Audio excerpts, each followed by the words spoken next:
조갑제 TV 시청자 여러분 안녕하십니까. 2021년 5월 30일 오후 2시입니다. 전세균 전 국무총리가 이분이 대권 후보 지지율 조사에서 전혀 오르지 않으니까 그런다고 밖에 볼 수 없는 반일선동을 계속 하는데, 이 반일선동을 하다가 보니까 문재인 대통령을 욕보이는 말까지 섞여 있습니다. 이게 일종의 정치적 자해 내지 정치적 자폭이 아니냐 생각되는데, 요 대목입니다. 어제 충남지역 시도의 의원 간담회에서 이렇게 이야기를 했습니다. 일본이 좀 고약하고 치사하지 않냐, 우리를 자극하지 않고도 얼마든지 올림픽을 할 수 있는 것 아니냐, 올림픽 지도 개정이 안 되면 국민 동의를 받아 올림픽을 보이콧해야 한다. 말하기도 부끄럽지만 우리가 여러 번 신호를 보냈다. 대화하자라고. 그런데 가장 이웃 국가에 대해서 정상회담도 전혀 안 되었다. 독도를 저놈들이 빼앗아 가려고 하는 짓은 절대 용납 못하는 것이다. 바로 이 부분입니다. 말하기도 부끄럽지만 우리가 여러 번 신호를 보냈다. 대화하자고. 그런데 정상회담도 전혀 안 되었다. 이 말은 문재인 대통령이 아베나 그 뒤에 스가 총리에게 정상회담 하자고 구걸을 했는데도 전혀 대답이 없다. 그러니까 괘씸하다, 이런 이야기입니다. 말하기도 부끄럽지만 여기 중요하죠. 왜 부끄럽습니까? 왜 부끄럽냐고요. 왜 한국 대통령이, 한국 정부가 일본에 뭘 잘못해가지고 부끄럽습니까? 뭘 잘못했습니까? 부끄럽다. 그걸 저는 묻고 싶습니다. 뭘 잘못했기에 이렇게 일본에 대해서 부끄러우냐. 일본에 대해서 떳떳해야 되는데 왜 그동안에 일본에 대해서 강경한 노선이 아니라 어처구니 없을 정도로 강경한, 국제법에도 맞지 않고 한일 기본조약에도 맞지 않는 징용공 배상 판결에 대해서 그것을 수습할 생각을 하지 않고 그걸 또 확대 발전시켜 가지고 나중에는 일본 여행 가지 말자는 캠페인 벌리고 죽창가 부르고, 그 다음에는 한일 군사정보보호협정 이른바 지소미아까지 파기한다고 선언하고, 이렇게 할 때는 뭘 하고 있다가, 이렇게 할 때는 국민들의 반일 감정을 그렇게 선동해놓고 뒤로는 제대로 돌아가지 않으니까, 일본의 보복이 무서우니까, 미국이 말리니까 말하기도 부끄럽지만 우리가 여러 번 신호를 보냈다. 즉 대화하자고 신호를 보냈다는 것 아닙니까? 그런데도 이웃 국가가 정상회담도 안 해준다. 이런 망신이 어디 있습니까? 이런 망신이. 더구나 이런 발언이 지금 나올 계제가 안 되는 게 바로 지난 12일입니다. 12일 일본을 방문한 박지원 한국 국가정보원장이 스가 요시히데 일본 총리를 만나가지고 한일 관계 정상화 의지를 담은 문재인 대통령의 메시지를 전달한 것으로 알려졌다는 미국 소리 방송이 있습니다.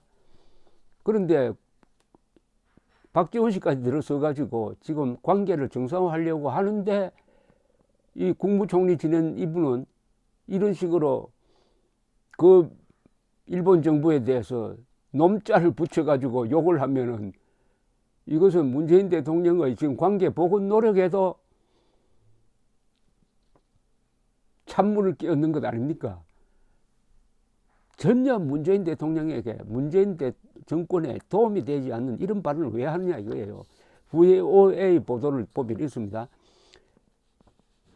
박지원 원장은 스가 총리에게 한일 관계가 지금과 같아서는 안 된다는 취지로 발언하여 양국 관계 정상화 필요성과 의지를 강조했고, 스가 총리도 긍정적인 반응을 보였다고 한국 언론은 전했지만은, 교도통신과 NHK 방송은 한일 정상회담 개최에 대한 문재인 대통령의 의지를 전달했다고 소식통을 인용해 보도했으나, 갓도 가스로브 관방장관은 정례 회견에서 정부는 해외 정보기관과 다양한 수준에서 의견을 교환하는 등 협력하고 있다고 밝혔고, 그 면담 내용에 대해서는 언급하지 않았다. 이렇게 되어 있습니다.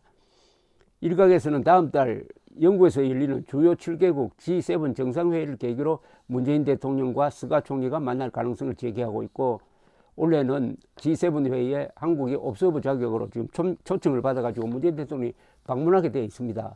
이런 외교적 노력을 하고 있는데 지금 도쿄올림픽 보이콧 하자고 정직 국무총리가 이런 이야기를 하면은 이거는 이런 콩가루 집안이 어디 있습니까? 문재인 대통령과 국정원장은 관계 정상화를 위해서 노력하고, 국무총리 지낸 분은 그걸 깨기 위해서 그것도 아주 저질스러운 욕을 하면서, 욕설을 퍼부으면서 일본이 가장 아프게 생각하는 도쿄올림픽 보이콧 운동하자고 하고 IOC까지 비판하고 나서니까 이런 좌충우돌이 이 지구상에 어디 있느냐 이겁니다. 뭔가 좀 이상하다고 생각되는 것은 지난 문재인 대통령 3.1절 기념사부터가 그때 이상했습니다. 한일은 서로에게 매우 중요한 이웃이다 라며 대화와 협력을 강조했는데, 이걸 듣고 있던 조태용 외교부 차관 출신의 국민의힘 의원은 일본은 달라진 거 없는데 문재인만 돌변해가지고 갈팡질팡 대일 외교가 정신분열적이다. 왜 이렇게 갑자기 돌변했는지 알 수가 없다라는 분석글을 하나 올린 것이 있는데 그 내용은 이런 거 있습니다. 일본의 말과 행동은 변한 것이 없는데 문 대통령만 변하고 있으니 이해가 안 간다. 최근의 일본 태도를 보자. 강제징용 배상 판결 문제가 해결되지 않으면 한중일 정상회담에 못 온다. 고 무안을 주고 방위백서에는 한국과 폭넓은 분야에서 방위 협력을 추진한다는 문구를 삭제했다. 한국의 위상을 호주, 인도, 아세안에 이어 네 번째로 격화시키고 다방면에서 한국을 강하게 비판하며 노골적으로 무시하고 있다. 최악의 한일 관계 속에서 한국의 대일 외교는 비굴해지고 있고 정부 여당은 저자세가 되고 있다. 갈팡질팡 중심을 잡지 못하는 문 정부의 대일 외교에 대해 정신분열적이라는 비판이 나오는 이유다. 조 의원은 또 한 가지 꼭 짚고 넘어가야 할 것은 위안부 문제다. 문재인 정부는 그동안 합의를 인정하지도 않았고 일본의 협상을 요구하지도 않았다. 국내 정치를 위해 할머니들을 이용하고 이제는 철저하게 외면했다. 일본과의 외교는 그야말로 고차원 복합 방정식이다. 대일 외교를 국내 정치의 종속 변수로 이용하다가 남북 관계가 막혔다고 일본에 러브콜을 보내는 갈팡질팡 외교로는 일본으로부터도 무시만 받게 돼 있다. 일본 문재인 정부의 대일 외교는 이후 정부들이 반드시 타산지석으로 삼아야 한다. 문 대통령은 지난 3월 1일 3.1절 102주년 기념식에서 이렇게 이야기했습니다. 일본과 우리 사이에는 과거 불행했던 역사가 있었다. 우리는 그 역사를 잊지 못한다. 가해자는 잊을 수 있어도 피해자는 잊지 못하는 법이다. 그러나 100년이 지난 지금 한일 양국은 경제, 문화, 인적 교류 등 모든 분야에서 서로에게 매우 중요한 이웃이 됐다. 과거에 발목 잡혀 있을 수는 없다. 과거의 문제는 과거의 문제대로 해결해 나가면서 미래지향적인 발전에 더욱 힘을 쏟아야 한다. 우리 정부는 한일 양국의 협력과 미래 발전을 위한 노력도 멈추지 않을 것이며 언제든 일본 정부와 마주 앉아 대화를 나눌 준비가 되어 있다. 바로 이 대목이죠. 이렇게 러브콜을 보냈는데도 일본에서 상무시를 해버렸다. 그래서 부끄러운 일이다.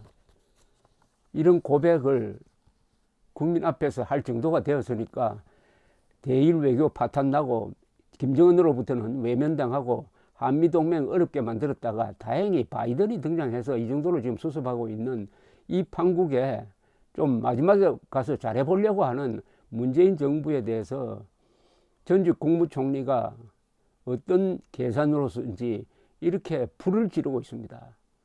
불을 지르고 있어요. 자기가 탄 배가 침몰할 지경이 되니까 거기 갑판장 지냈던 분이 먼저 탈출하는 꼴 아닙니까?